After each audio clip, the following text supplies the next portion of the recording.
Welcome to BNEWS Weekly.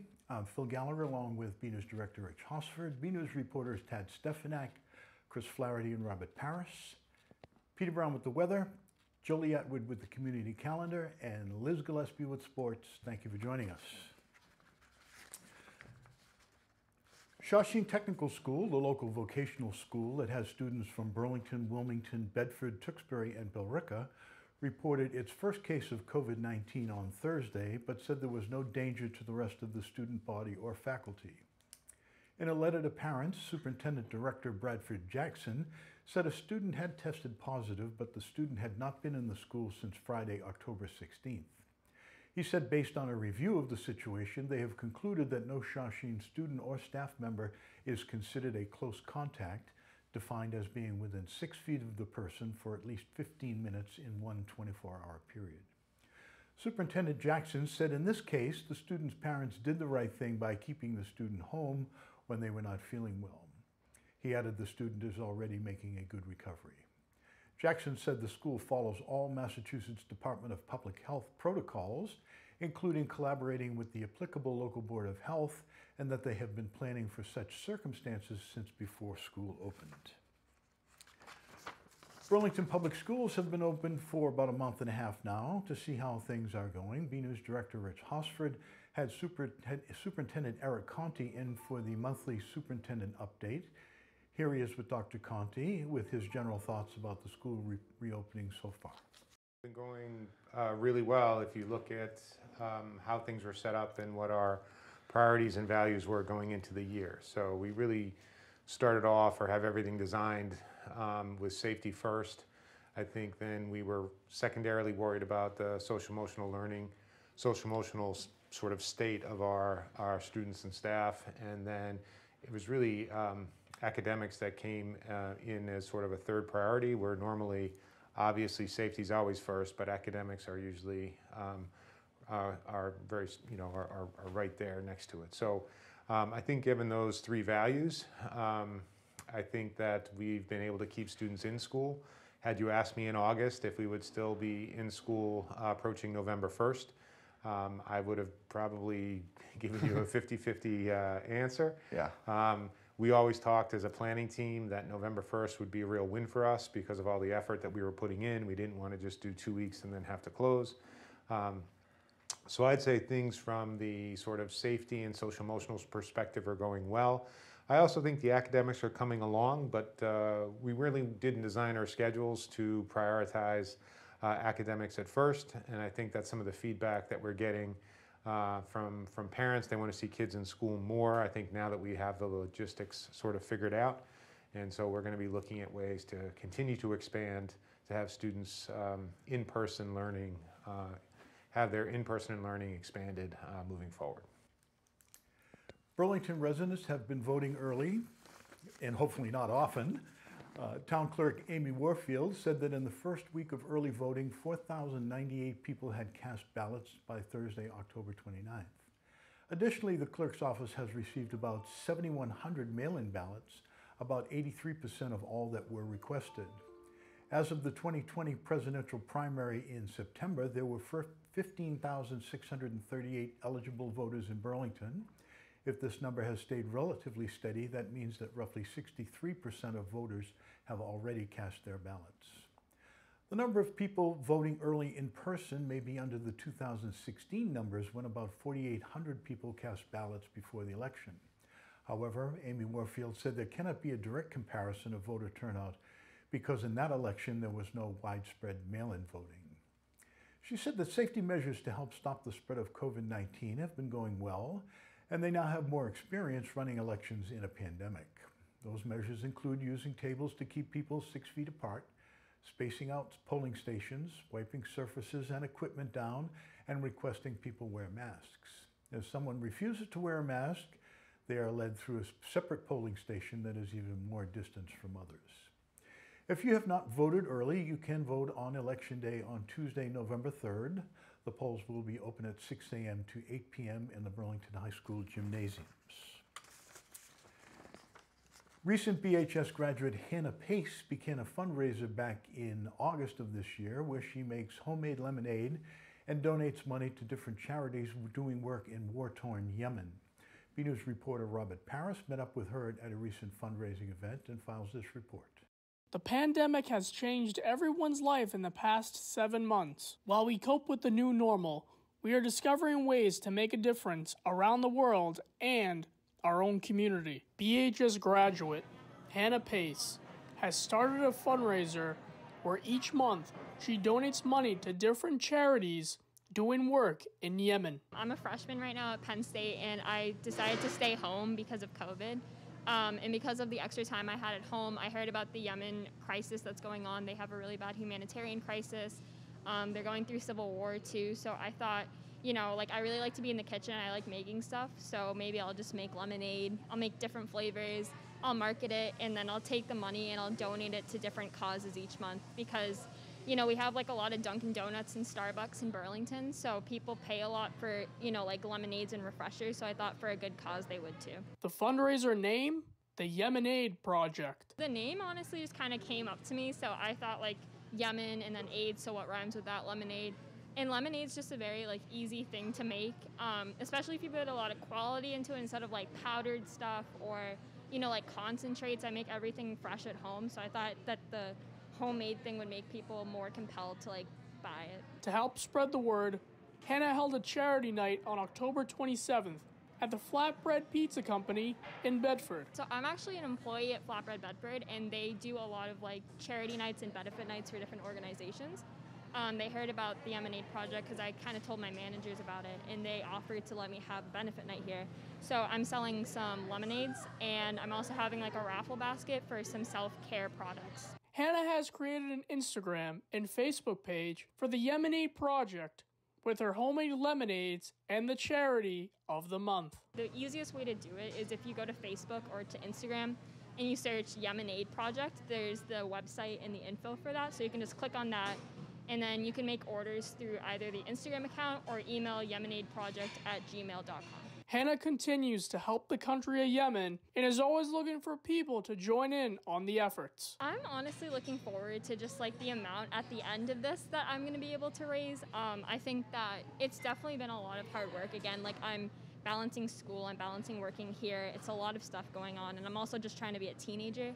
So I think that once I see the total amount at the end of this and just being able to say I helped this country in such a big way, it's worth all the time and effort that I put into it. From Flatbread, I'm Robert Paris for BNEWS Weekly.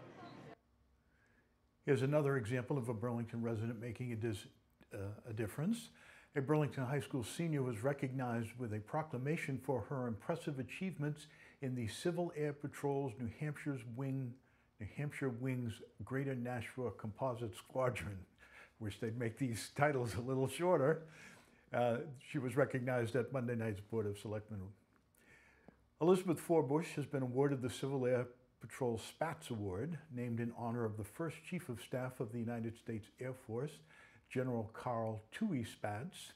The Spats Award is the highest achievement within the Civil Air Patrol. According to a release read by Selectman Bob Hogan, on average, only 0.5% of cadets earn the award, and only about 20% of the recipients are female. Hogan said that since joining Civil Air Patrol in April 2016, Forbush has earned the Wing Commander's Commendation, Veterans of Foreign Wars Cadet of the Year Award, Air Force Association Cadet of the Year, and was selected to participate in the Civil Leadership Academy, National Legislative Day, Region Cadet Leadership School, and Air Force Space Command Familiarization Course. For the last 2 years, she has been leading and mentoring more than 50 cadets and staff. Forbush is currently a senior at BHS, where she has earned achievements in the National Honor Society and High Honor Roll. In addition, she is a volunteer tutor and editor for her school's newspaper. She is currently working on college applications to several top-tier colleges. After reading the introduction, Hogan read a proclamation from the Board of Selectmen for Forbush. Here he is. The Board of Selectmen, be it hereby known to all that the Burlington Board of Selectmen offers its sincerest congratulations to a member of the Civil Air Patrol program and Burlington resident, Elizabeth Forbush, in recognition of receiving the General Carl A. Spats Award, Civil Air Patrol's highest cadet Award. The Board of Selectmen extends best wishes to Elizabeth for continued success on her lifetime goals and achievements. And this proclamation will be sent to her. And again, Elizabeth, congratulations to you. For her part, Elizabeth said she was honored to be recognized in her hometown. Here are her remarks. I wanted to say thank you for the recognition. I really appreciate it, especially for my own town, as I am a cadet in New Hampshire. I travel up there each week. It's nice to know that members of my community know about the program and are interested in it, and it just really makes me happy. Thank you. Members of the board also congratulated her for her accomplishments. She sure looks like a fighter pilot to me. The Burlington Fire Department typically replaces its ambulances every 5 years. This time it took advantage of advanced life support designation to build one catering to both its EMTs and paramedics. BNEWS Director Rich Hosford went to check it out and has this look. The Burlington Fire Department has a shiny new ambulance. The department typically updates their ambulance every 5 years, and this is the first one they have purchased since transitioning from basic life support to advanced life support, and it is equipped to serve paramedics. It was designed to be paramedic ALS friendly.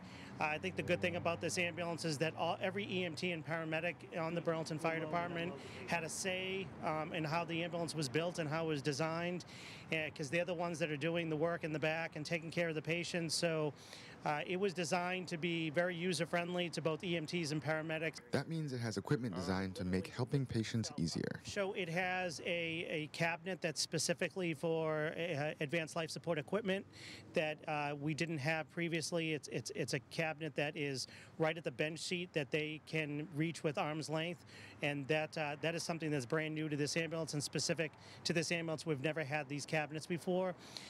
There are special monitoring mounts for our monitor, our heart monitor. In addition to that, there is a safe for the narcotics. It was also built to have a smooth ride for both patients and paramedics. This particular ambulance has something called liquid springs as a shock system in the back, so it's actually a significantly smoother and easier ride for not only the patients but the paramedics and EMTs that are working in the back. There's a UV light that decontaminates and sterilizes all the surfaces and equipment in the back of the ambulance, something useful whether there is a pandemic or not. Especially nowadays with the current pandemic, and even without that, it was always important to make sure that the back of that ambulance stayed decontaminated and clean. Now, just by the flick of a switch, the UV light goes on, and within 10 to 15 minutes, everything in the back of the ambulances, all the surfaces and nooks and crannies are decontaminated. From the Burlington Fire Department, I'm BNews Director Rich Hosford. An emergency situation can be quite jarring and indeed traumatic for young children, but a little four-legged friend is teaming up with the Burlington First Responders to help comfort them and make them feel safe.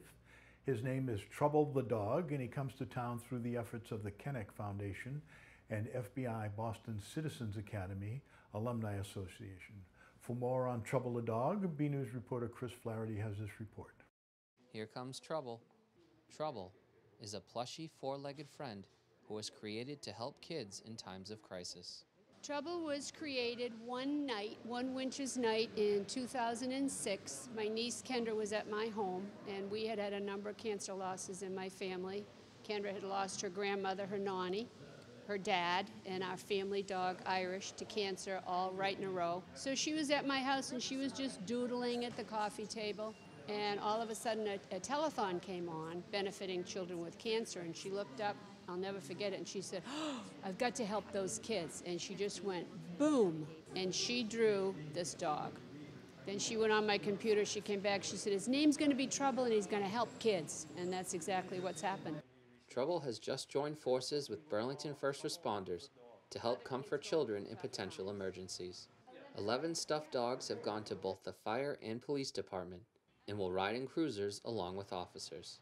We're very excited from the very beginning because this particular program helps us in times of crisis, the worst calls of all, when people are really going through a traumatic situation, and to have a resource that we can use to help bring some comfort to a child, help us connect to those children, it's invaluable, and it's something that the children will always remember and we will always remember. They're the toughest calls we have to deal with, so if there's anything at all that can help us get through that and help them get through it. It's just a win-win. They know that, particularly in today's upside-down world, they see what's happening with kids today, and to give trouble as a tool, officers say it's just one more thing. It's a coping mechanism for kids that allows these first responders to connect with children right at the moment of crisis. So trouble's like a little spark of joy in a bad situation, if you want to look at it that way. Trouble comes to Burlington and other communities through the combined efforts of the Kennick Foundation and FBI Boston Citizens Academy Alumni Association. It's wonderful. It's just to be able to do something kind for somebody else, to be helpful. I know children are impacted right now, and it's just a wonderful feeling to know something so wonderful could be given to these children. It's not a huge give, but it's just a small animal that really can make a child's life a little bit more comfortable during this time. As Trouble travels to other communities, the hope is he will help promote and nurture a safe environment for kids everywhere. I hope that the children who receive Trouble have him as a 24/7 comfort dog to have and to keep. You can't buy Trouble in a store, and I think it engages the Burlington Police and Fire Department with the community even more, and it helps kids smile. That's the goal, is to comfort kids. That's the goal.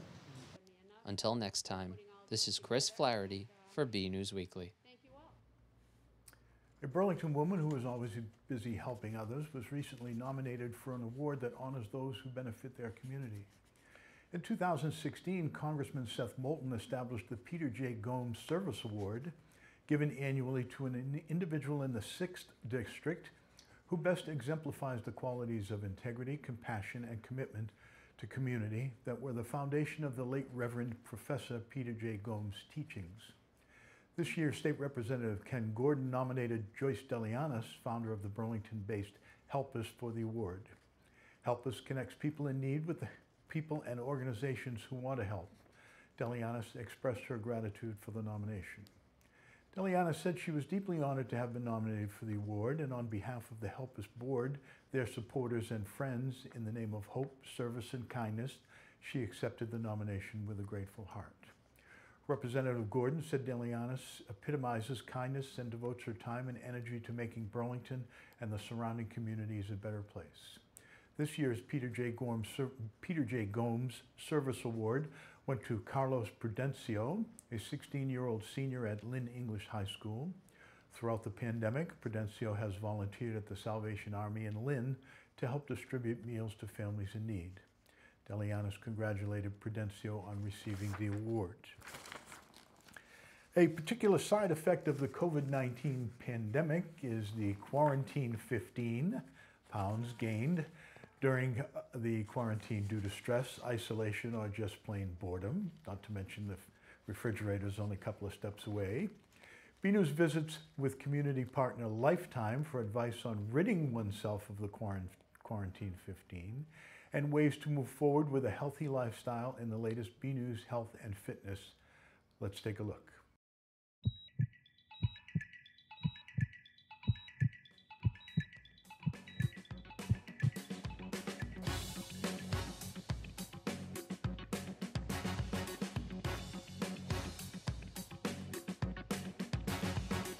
Number one tip is consistency. So we're prioritizing being consistent in your workouts rather than super intense workouts. And with that comes planning ahead. So planning ahead your workouts, meaning knowing where you're gonna go when you come to the gym, knowing what times you're gonna go. A lot of people had very different schedules before the COVID-19 pandemic. Coming at different times is also a great idea to try to feel like when you feel comfortable coming. We're so excited to welcome our members back to our club and allow them once again to live their healthy way of life with us. Please get close for taking temperature. We're doing everything from temperature screens at our front desk, Normal temperature, to regularly enhanced cleaning protocols throughout all of our spaces in all of our clubs. We have set up sanitizing and cleaning stations, which include an EPA-registered hospital disinfectant in the form of a spray bottle and a wipe for our members to use. When members do come in, they can grab a spray bottle with that disinfectant at the front desk, and they can take that throughout their workout here in the club. Same as if you were gonna plan out your workouts, plan out when you're gonna eat, plan out what you're gonna eat, make it a fun thing. Trying to get back to that idea that you have a plan for what you're going to eat can kind of get you away from the grazing that might feel more comfortable to do, but might not be beneficial long term. I definitely recommend to still support your local restaurants, all the places that you love to eat before, to support them now, but by planning it out, you can plan when to eat those meals. Never limit yourself from those types of foods. Incorporate them in. So the cafe, we are offering a mobile order-to-go system, so members can order their food right on their mobile app, pick it up after their workout at our mobile ordering pickup station, and take it with them as a hands-free method. We are offering limited seating as well if they want to order on their app and then sit in our cafe. We've moved the majority of our studio, cycle, and yoga classes into our gym. Reserve it on the app, take your spot. You can take your mask off when you get to your station, you participate in the class, and then afterward you put your mask back on when you leave. Then Lifetime will come in, we'll disinfect and clean everything, so then you're all set. We are able to accommodate up to 25 people in our studio space because of the large capacity of our gym and the 14-foot spacing in between equipment. We've made adjustments to our HVAC system as well, where we are increasing the amount of outside air that we are flowing through our clubs and the duration of air circulation in all of our spaces. Number one thing you can do is to be kind to yourself, to love yourself, to do everything with the intention that it's going to make you feel better, not because you have to or anyone's telling you to. The Life Spa is open. We're offering everything from hair, nails, manicures, pedicures, skin services. Our stylists and technicians are wearing full protective gear. Second thing I would always recommend is prioritizing sleep. You don't need to be in a gym or to be working out or to be monitoring your eating. If you could just prioritize at least 7 to 8 hours of quality sleep per night, that's going to make a big difference in your overall health. Just remember to be kind to yourself, to love yourself. It's okay when we gain a little weight. We might feel like we don't want to work out that day. We're in a very different climate than before this pandemic. Lifetime is taking all the precautions that we can to make sure our communities feel safe, healthy, and are once again pursuing their healthy way of life with us, and we're ready to serve them. Normal temperature.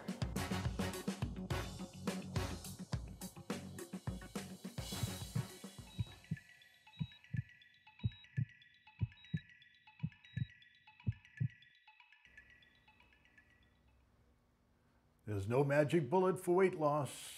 Diet, exercise, including cardio and resistance, is the key to dropping the quarantine 15. As we fall back, take time to protect yourself against fire and carbon monoxide. Fire Chief Michael Patterson and the Burlington Fire Department encourage residents to test their smoke and carbon monoxide alarms, and if necessary, change the batteries when setting their clocks back for daylight savings time. Daylight savings time ends on Sunday, November 1st at 2 a.m. and clocks will move back 1 hour at that time. Chief Patterson said it's important to check the batteries of your smoke and carbon monoxide alarms every daylight savings time to ensure they are working properly. Residents should also make sure they are installed in a central location on each level of your home and outside of all bedrooms. According to the International Association of Firefighters, working smoke alarms decrease the risk of dying in home fires by nearly half. Additionally, in many reported home fires in which smoke alarms were present but did not operate, the batteries had been removed or the alarm was disconnected due to dead battery alerts or nuisance alarms. The National Fire Protection Association reports that 3 of every 5 home fire deaths resulted from fires in homes with no smoke alarms or no working smoke alarms. Additionally, dead batteries caused 1/4 of the smoke alarm failures. Additionally, carbon monoxide, known as the invisible killer, is colorless and odorless, and the only way to know you are being exposed to it is by having a working detector. It's also not a bad idea to have 4 or 5 working fire extinguishers in your home. They're relatively cheap and can be bought most anywhere. The fall sports season marches on, and the BHS Red Devils have been playing hard. For all the latest, we go to BNEWS sports reporter Liz Gillespie for this week's sports report. Hey everyone, I'm Liz Gillespie for your weekly sports report. It was a busy weekend for all 6 fall sports teams at BHS, and we got a wide range of action, so let's get to it.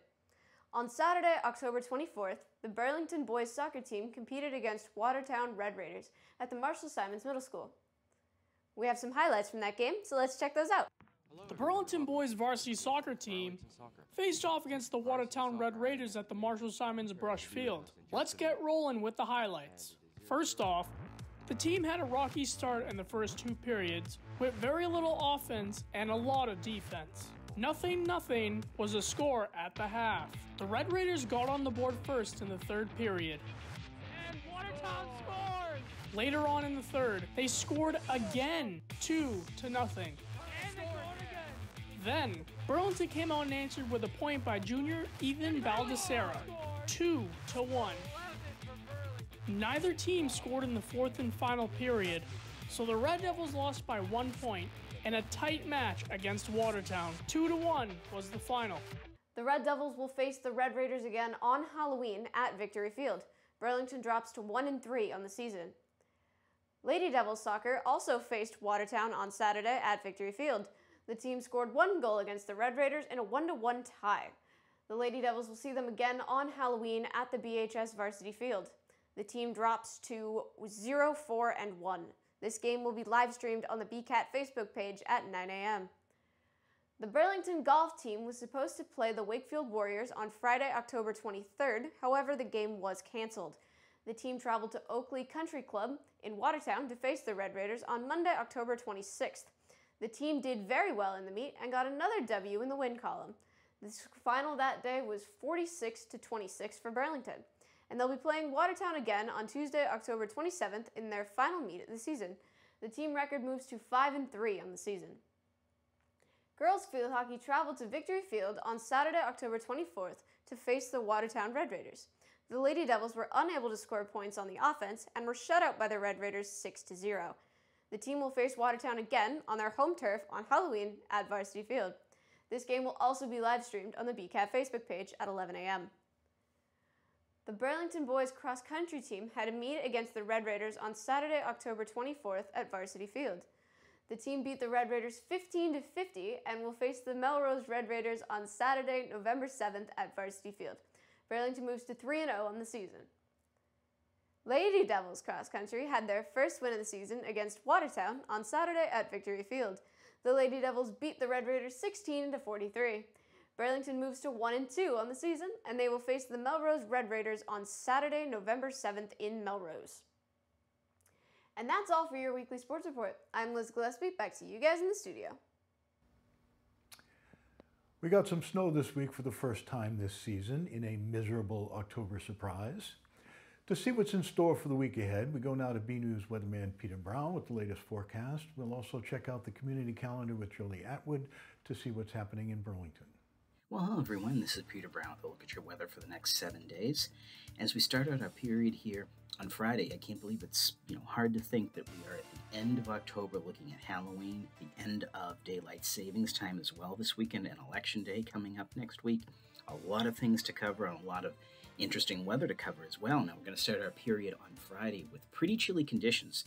Going to be hard to get out of the upper 30s and low 40s on Friday with some moderate rain and also maybe a chance of some wet snow mixed in Friday morning. So something we really weren't counting on seeing this early, but something we can't avoid.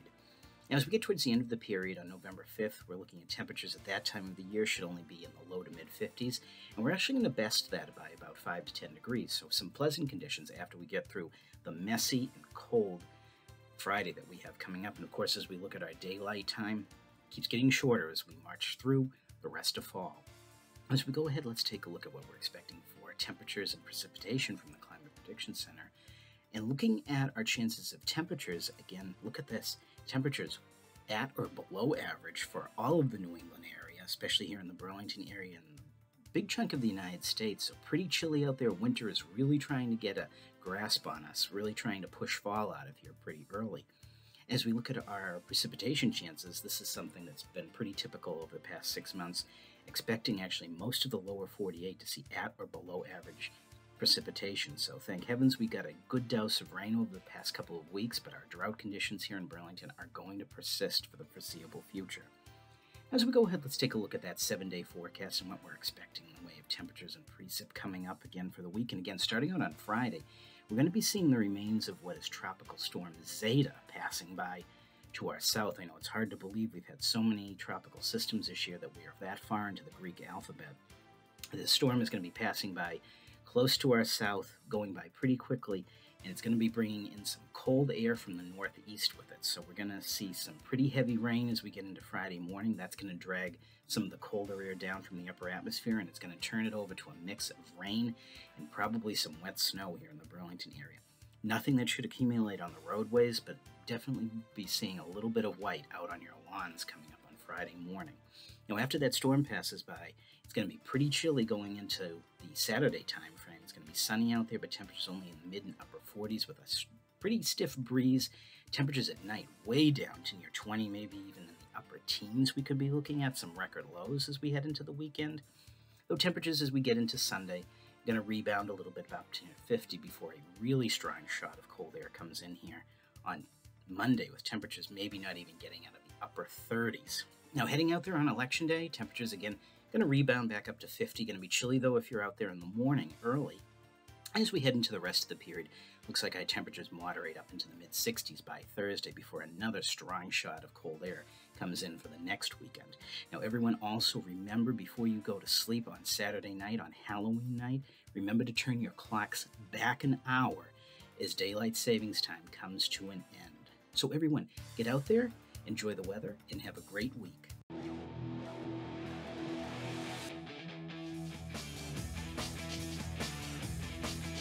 Get ready to enjoy some Red Devil classics. Until Burlington football returns, we'll be showcasing some of the Red Devils' greatest hits from past seasons, featuring post-game analysis from former voice of the Red Devils, Phil Licaro. We have a full season of Red Devil classics coming your way. Look for New Games Weekly on BCAT's education channel. Hi, I'm Jolie Atwood, and this is your community calendar. Time to get some exercise. On November 8th from 11 a.m. to 1:30 p.m., Extend Bar will be having an event called Sweat Series. Everyone is welcome and pre-registration is required. The cost of the event is $10. For more information, go to extendbar.com or call 781-365-0476. Enjoy an evening meeting an author. On Monday, November 9th at 7 p.m., the Burlington Public Library will be having a virtual author visit event with Jennifer DeLeon, writer of Don't Ask Me Where I'm From.